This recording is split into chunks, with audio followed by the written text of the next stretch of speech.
Now, there were two big questions when we released the Doxa Sub 600T Time+Tide Pacific Edition this year. And the first question was, what is this watch? It looks so different to the usual Doxa. The second question was, will it ever come back again? We're going to answer those two questions in this video right now.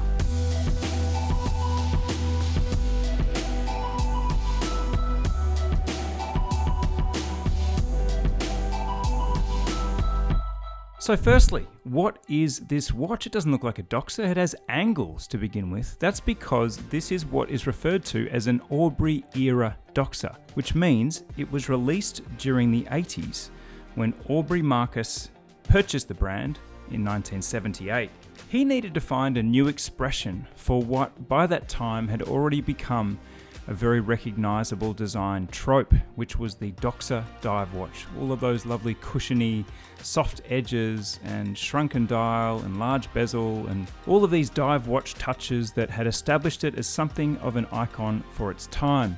However, Aubry wanted a new expression and he found it in the 600T, which was all 80s all the time. Suddenly we had box flanks and chamfers on the case and beveling and also a adjusted crown to the number 4 position. Now, the Aubry era lasted for about a decade before the company was rebought by the Jenny family in the 90s, and the watches produced in that time are considered quite mercurial and collectible by Doxa collectors. That's because there just weren't many of them. So when you've read about this model in the past, it's always been, again, in that revered terms of collectible Doxa watches. There are just so few of them out there. So how does this watch re-enter the story? With the new direction for Doxa in the last couple of years, you would have noticed that the brand that was once famed for one thing and one thing only, which is that sub 300 style cushion case diver, is starting to stretch its legs. We're seeing more experimental models. We're seeing the sub 300 range in carbon, which was introduced by the Carbon Aqualung model. We are seeing the sub 200 professional model, which is again a different, more classic and more affordable entry price for the Doxa collection. So the new owners are not afraid to experiment, and that's where this watch fits right in.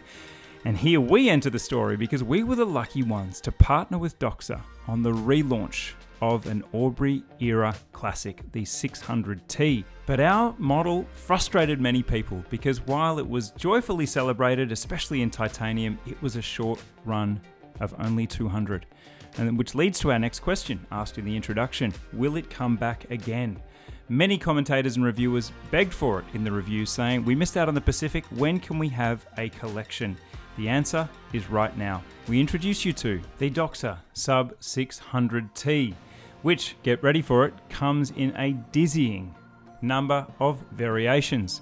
Of course, in all 6 of the Doxa colors. Let me do a little recap for you. They are the Shark Hunter in black, the Diving Star in yellow, the Caribbean in blue, the Professional in orange, the Sea Rambler in silver, and Aquamarine, which explains itself.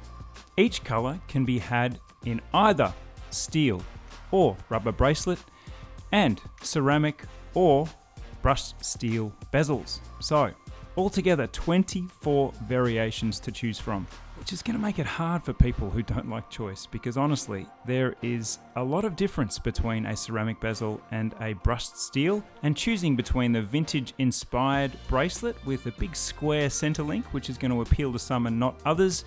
And also note, this steel bracelet doesn't taper, so it's quite the manacle on the wrist, and of course that sensational quality FKM rubber strap. So many choices to be had, but let's talk about the details of this watch before we get into the colors and bracelet variations too much more.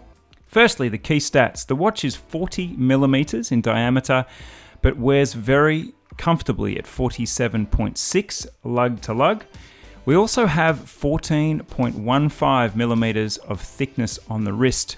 Now that thickness is of course a direct result of the water resistance of 600 meters, which is putting it in the very much deep diving category. And at this price range, around that $1,500 US, this is swimming in very rare deep territory in terms of other competitors at that price, at this depth. The movement powering the watch is the SW200 by Sellita, which again continues the Doxa tradition of choosing the most robust and bulletproof movements over beauty and finesse. These are movements that are easily serviced and can handle the actual pressures of deep diving, which is their reason for being. So in terms of overall fit and finish, I've had plenty of time with this watch and I can tell you a few things about it. Number one, the vintage inspired steel bracelet and clasp is what it is. This is not a luxury bracelet. It is very functional. It does not pull the hairs on the wrist. However, the stamped clasp and the overall feel of the bracelet is not going to please someone that is shopping at a higher price point for dive watches. That said, I find it very appealing on the wrist. I do find the large square center links a bit of a kitsch twist, a bit of a curiosity on the wrist compared to many other bracelets with more generic construction. In terms of the rubber, it is absolutely top-notch. There is very few quibbles, if any, with the quality of FKM rubber straps, so they feel great. Is it enormous on the wrist? Yes, of course it is. This is a hefty diver that goes 600 meters deep if you want to, and it doesn't pretend to be anything different. However, due to the 47.6mm lug to lug, it really wears reasonably, and it doesn't monster your wrist.